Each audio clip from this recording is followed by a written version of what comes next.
get started. Let me sit down.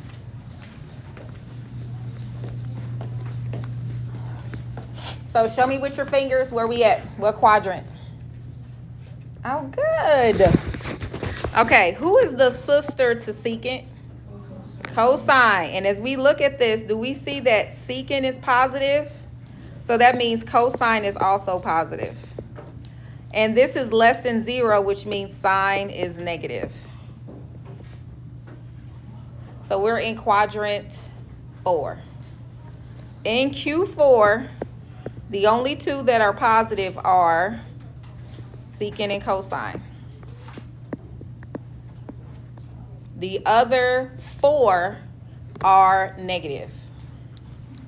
All right, so now we need to know our ratios. And if you look on the backboard, I'm probably going to rewrite that a little neater, but I'm trying to think of things that you need to know for the quiz next week because I want you all to be successful. One of those things is the ratios, okay? Like x over r is cosine. Secant is r over x. Those are the things that you also need to know, okay? So secant, every number that is a whole number has a denominator of 1. Let's go ahead and put that 1 right there. Secant is equal to y, sorry, not y. What is secant? R over x. So this means that my radius is 2 and my x value is 1. So remember, every triangle has 3 sides. So I already know. I know x is 1. I don't know y. And I know r is 2. So when you only know 2 sides, we have to find the third using, it looks like the Pythagorean theorem. Okay, this is what we have to do. We need to find the missing side. You need to know that. So that means we have 1 squared plus y squared equals 2 squared. So go ahead and find y. Unfortunately, it's going to be a square root. It's not going to be a whole number.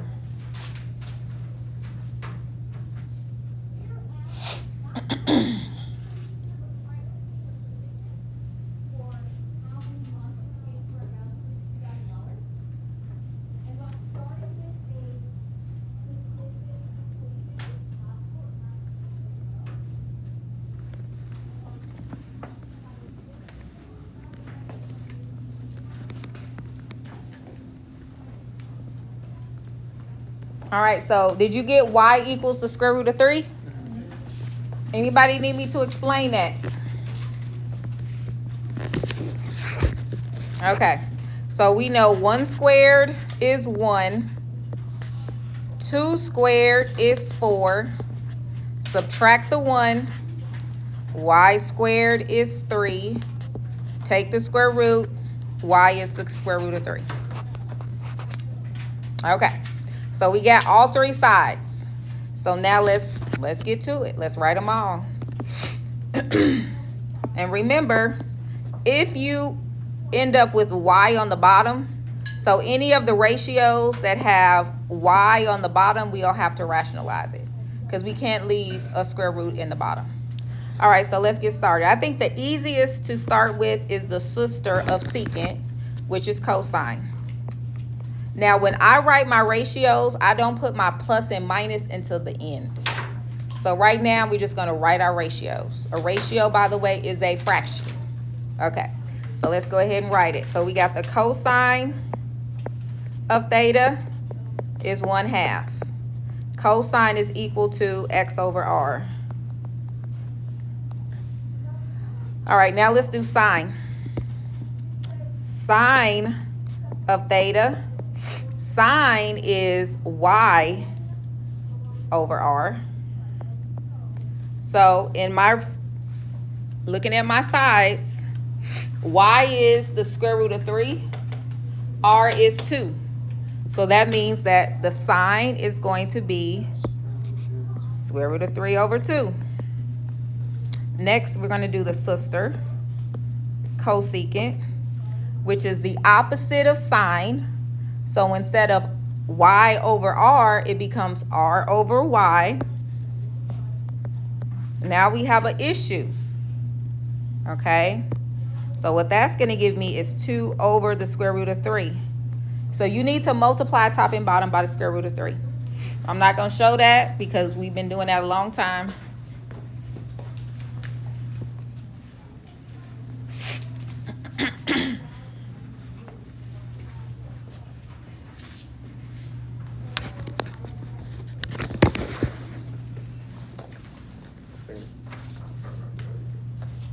You got it all? I think so.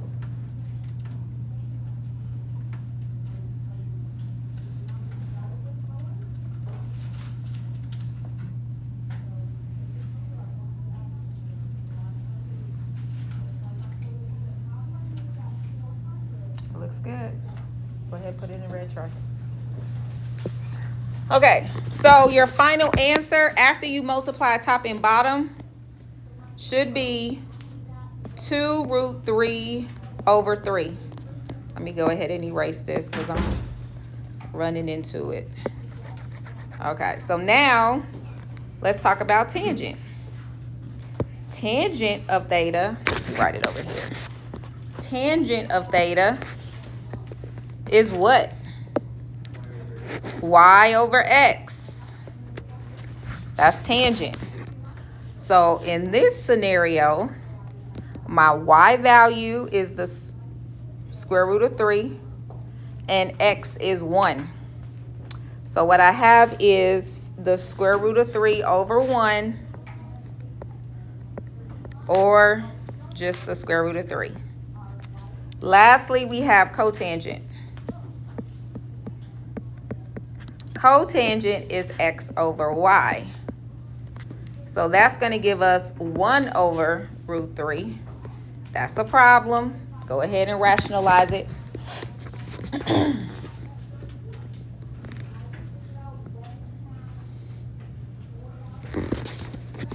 And you should get root 3 over 3. All right, so we established at the beginning that we were in Q4. And in Q4, the only positives are cosine and secant. So this is the only one that I don't have to change. That stays positive. All of the other ones, put a negative in front.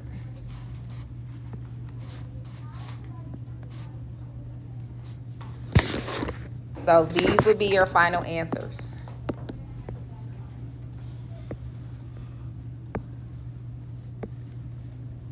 All right, we got one more question. Yes. I can't hear you. So tangent is only positive in 2 places. 1 and 3. That's the only time. Everything is positive in 1. Tangent is positive in 3. That's the only place. So with the exception of the first quadrant, there's only 2 positives in the other 3. So the only thing positive in 2 is sine and cosecant. The only thing positive in 3 is cotangent and tangent. And in 4 is cosine and secant. All right, here's our last question, which is on our test. Yes. I was going to ask, do we need to draw these little, whatever? Thetas, I mean, technically, but I would not take off for that. All right, so this is a test question. Want to make sure we go through it.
this is a question that's on our test, very, very, very similar to it.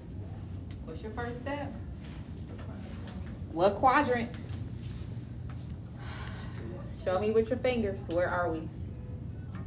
I agree, because X is negative and Y is positive. I know that I am in quadrant 2. And in quadrant 2, the only two that are going to be positive is what? What are the two that are positive in quadrant 2? Sine and cosecant. All right, so this time we only have, this is an ordered pair, the same ordered pair that you learned about in 5th grade. When you have an ordered pair, it's always X and Y. So this -4 is your X and the 2 is your Y.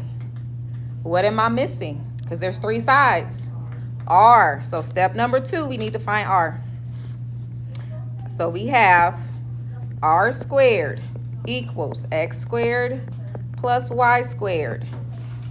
So R squared equals, and I'm ignoring the negative because a -4 squared is the same as a +4 squared. So quickly, well, not quickly. So we end up with R squared equals 16 plus 4, which is 20. So R is the square root of 20. So the reason why I wanted to go through this is because this is one of the skills that you are expected to know from algebra, even though we haven't had an example like that. That 20 can be simplified. What is the perfect square? Only perfect squares that can go into 20. 4. 4 times what is 20?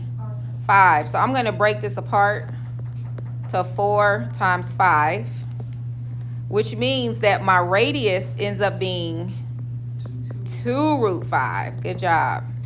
So now I got all 3 sides, so I'm ready to rock and roll. Let's go. So I already know.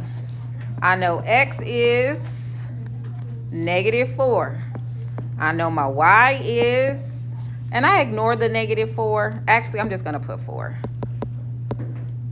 I don't know. I just feel like that confuses people. Y is 2. R is 2 root 5. Okay. So if you know your ratios, we should be good. So we got to find all 6. Let's start off with cosine. What is cosine? What 2 sides do I use for cosine? X over R. Good. Go ahead and find that. Cosine is X over R, which means it's going to be 4 over 2 root 5. Okay, we got a lot to do here, though. First thing I notice is this right here. What is that reduced down to? Just a 2. Good. And now we got a radical. Go ahead and multiply top and bottom by the square root of 5.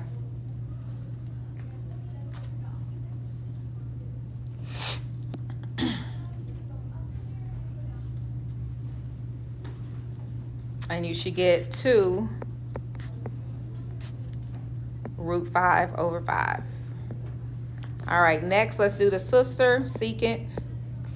That's R over X. So that's going to be 2 root 5 over 4. Again, this is going to simplify. And it's just simplifying down to root 5 over 2. All right, next is sine. Sine is Y over R, which is going to be 2 over 2 root 5. So this reduces. It reduces down to just 1 over root 5. 1 over root 5. Not root 5, but 1 over root 5. Rationalize that, and you should get root 5 over 5. Sister, the sign is cosecant. That's R over Y. So for that one, I have 2 root 5 over 2. This simplifies. I'm just left with a square root of 5. All right, now the last two are easy because we don't have to worry about r. Okay. But we do have to reduce the fraction. So we have tangent, which is y over x, which is 2 over 4. And what does that reduce down to? 1/2. Lastly, cotangent, which is x over y, which gives you 4 over 2, and that gives you 2. So we got all of them. We got all 6. So now let's go back to what we started off with. Which two do we leave alone? Sine and cosecant. These right here, we don't touch them. All the other ones, you need to put a negative in front. All right, really quickly before I pass out your skills check, review how to change degrees, change from radians to degrees and from degrees to radians.